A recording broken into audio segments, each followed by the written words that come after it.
नमस्कार मंडळी, श्री स्वामी समर्थ. मंडळी, आज आपण आलेलो आहेत आपल्या श्री स्वामी समर्थ केंद्र सोयगाव मालेगाव येथे.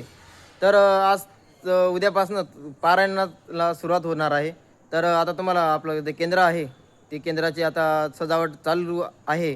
तर ते तुम्हाला आता पूर्ण आपल्या व्हिडिओमध्ये बघायला मिळणार आहे. तर तुम्ही व्हिडिओ जर आता बघत असाल तर व्हिडिओला एक लाईक करा, शेअर करा आणि आपल्या चॅनलला सबस्क्राईब नक्की करा. तर चला पूर्ण आता केंद्र दाखवतो तुम्हाला आणि महाराजांचं दर्शन पण करतो. चला. तर आपल्या केंद्राची सुरुवात इथून होत आहे. इकडे बघू शकता, इकडे पडदे वगैरे लावलेले आहेत मित्रांनो सर्व.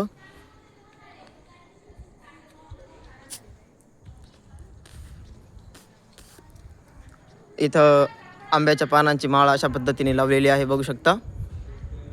आणि त्याच्यानंतर इकडे आपलं दत्तांचं झाड. अवधूत चिंतन श्री गुरुदेव दत्त. इकडे बघू शकता. आणि इकडे आता पूजेची तयारी वगैरे चालू आहे. इकडे गुरुमाऊली आणि इकडे आपली यूट्यूबर ताई, यांच्या चॅनलवरती तुम्ही व्हिडिओ बघत आहात तर यांच्या चॅनलला नक्की सबस्क्राईब करा. मंडळ स्थापना करायची आता. इकडे मंडळ स्थापना करण्याचं काम एकदम जोराशोरात चालू आहे. आणि इकडे बाकीचे सेवकरी अजून आलेले, अजून यायचे बाकी आहेत. इकडं होमपूजा आणि इकडं आपलं पूर्ण केंद्र आहे. आणि इकडं पण अजून काम चालू आहे, आपल्या केंद्राचं नवीन केंद्राचं काम चालू आहे. आता आपण आधी महाराजांचं दर्शन करूया.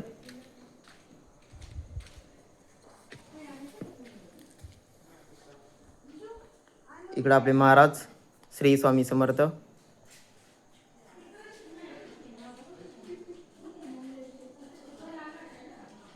आणि इकडं उद्यापासून जे पारायण चालू होणार आहे त्याची पूर्ण तयारी जोराशोरात एकदम महाराज आपल्याकडून करून घेत आहेत.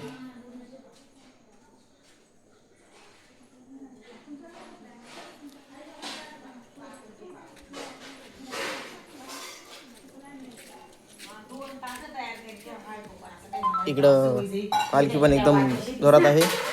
इकडं माईन त्यांचं काम एकदम जोराशोरात चालू आहे, काही विषय नाही. तर चला मित्रांनो, आता तुम्ही केंद्र वगैरे पण बघितलं, महाराज दर्शन पण केलं. जर सोयगावच्या आसपास, मालेगावच्या आसपास जर कोणी असेल, जर कोणाला पारायण करायचं असेल तर नक्की आपल्या सोयगाव केंद्रामध्ये व्हिजिट करा. आणि इकडं आबासाहेब तुम्हाला नक्कीच गायडन्स करतील अशी अपेक्षा करतो. तर चला आपण भेटूया पुढच्या ब्लॉगमध्ये. तोपर्यंत श्री स्वामी समर्थ.